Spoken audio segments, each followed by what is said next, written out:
그 안에 일본 문화에 관한 그야말로 최고의 전문가들이 많은데 그런 전문가들께서 모여서 말씀을 나누는 걸 제가 들은 적이 있는데 김용훈 교수님이 최고 중에 최고다.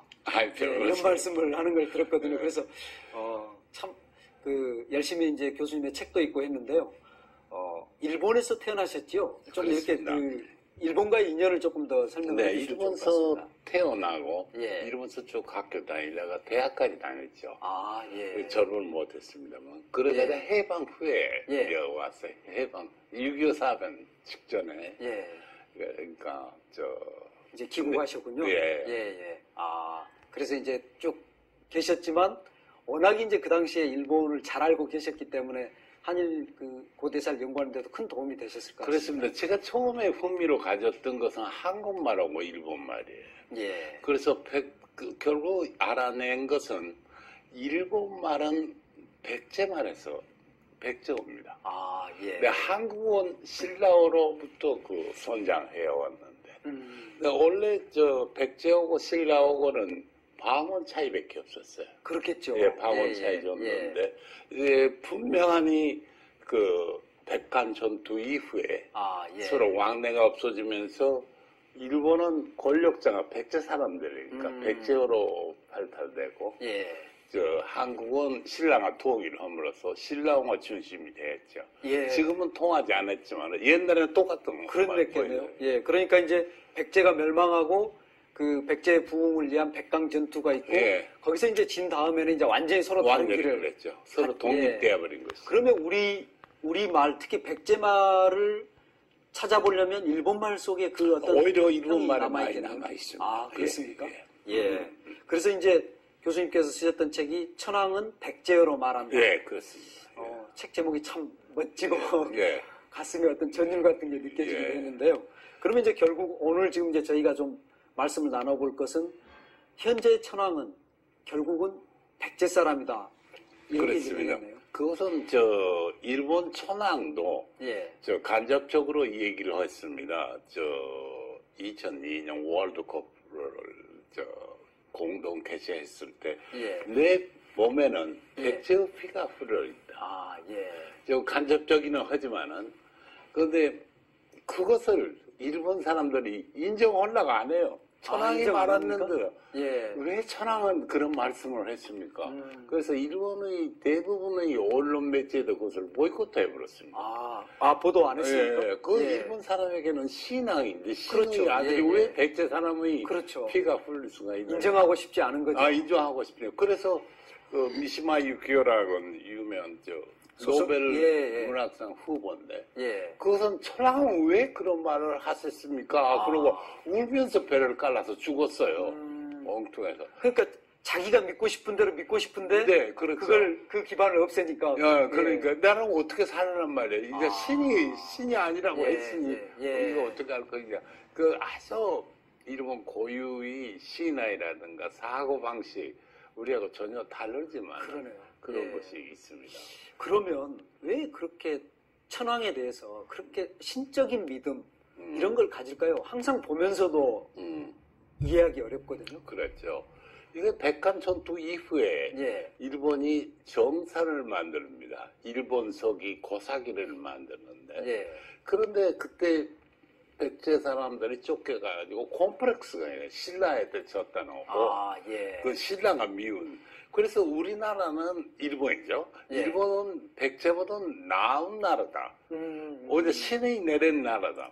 원래 한반도 여러 나라도 그랬습니다만은 기마민족들, 우리는 부요계라고 하죠. 기마민족들이 농경민족을 전복을 해서 세우거든요. 그러니까 그 신앙에는 태양 신앙이 있어요. 처음에 부요의 시조가 헤모스라고 헤모스죠. 고구려도 거기서 나왔다 그러고 근본적으로는 대한 신앙을 가지고 있어요. 하늘에서 내려왔다는. 그러니까 김수로한 신화에 하늘에서 내려왔다는 신앙이 있는데 초대 왕가는 그것을 가지고 일본으로 갔죠. 그런데 일본 왕가의 신화가 가문 신화가 김수란 신화하고 같아요. 아, 일본 그래요. 초대 신앙의 신화가 예. 김수랑 신화하고 예. 똑같습니까? 그 흐름이 줄- 같습니까? 흐름이 줄 건너갑니다. 가령 예. 말하자면 구지봉에서 예. 내려왔다. 예. 그 일본서는 구시후루에서 내려왔다. 아, 이름 그리고 예. 내려올 때 알로 내려왔다.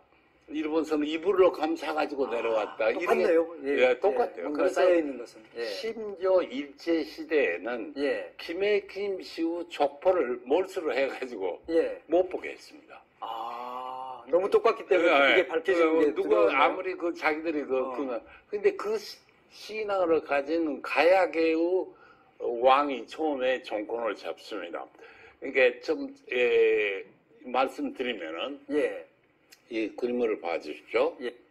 처음에 이제 민족 이동의 흐름부터 얘기를 해야 되겠는데 예. 우리나라가 처음에 들어온 것은 변호사민입니다.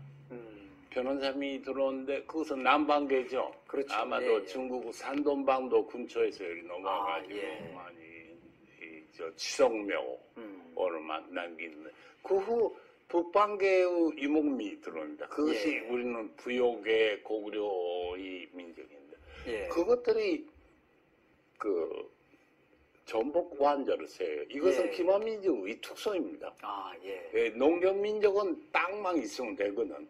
왕이 그렇죠. 되는 무슨 상관이 없는데 어쨌든 기만 유목민은 그 위에다가 자기 관절을 세워요. 아, 그러니까 고구려도 그러고 백제도 그러고 가야도 그러고 신라도 그러고 전부 하늘에서 내려왔다는 신화예요. 백제의 경우는 고구려에서 내려왔으니까 그렇습니다만은 또 고구려는 또 부요에서 나왔어요. 부요가 신라 하늘에서 내려왔고 일본서 그 신화로 가져갔어요. 그러니까 일본 초대 신은 이 여기에 있는 무엇인가 맨 처음에 일이 어디다? 오케이. 이게 이제 이제에서 시작합니다만 가야계입니다. 아, 가야계입니다. 가야계 시작. 그러면 그 전에 어디가 있었냐? 그러면 그 전에 신라에서 지금 포항 근처에서 배를 띄면 어디에 가느냐면 그 배가 자연스럽게 이즈모로 가요. 아, 이즈모라는 자리가 지금 독도를 있는 근처 시마네에 있는데 약간 볼록 튀어나온 곳이죠. 그렇죠. 이즈모라는 말이에요. 그 이즈모 반도에 가는데 거기에 지명이 이즈모거든요. 이즈모라는 말은 우두머리예요. 아, 우두머리. 그러니까 처음에 농경민이 있는데 거기에서도 이제 전복민이 가는 것이죠. 그런데 그 사람들은 땅이 좁아요. 규슈에 비해서.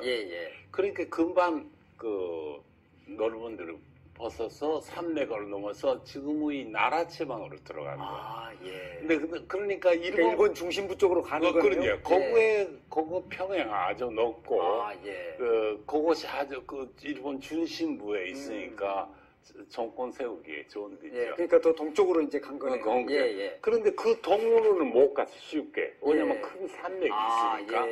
근데 거기에서 세력을 잡고 있는데 그 가야 세력이 처음에 일본으로 간 규슈로 간 가야 세력이 백제계의 쿠나 나라에서부터 당해가지고 도망하러 갑니다. 도망하러 가서 야마도에 있는 세력이 가야계, 신라계, 좋은 신라계가 수가 좋고, 힘이 좋으니까, 그것을 엎어버려요. 근데 그때부터 전복왕조가 생깁니다. 이 전복왕조가 생겨서, 이것이. 최초의 전복왕조는 가야가 만들었다. 처음에는 가야입니다. 그러니까, 다 전복왕조 또는 구데타 왕조인데, 초대는 간 것이, 가야가 신라계를 엎는. 그런데 무엇보다도 그 이유는 무기에 있어요. 신라계는 천동기밖에 없었는데 일본이 고구의 왕조를 일본 나라 중심지에 왕조를 세울 수 있었던 것은 철기 문화로 가죠. 가야는 철기가 있었군요. 철기요. 가야는 철기 나옵니다. 잘 아시다시피 낙동강 유역에 사찰을 나오고. 그렇죠. 철이 나오죠. 가령 말하자면 일본말에 모래를 스나라고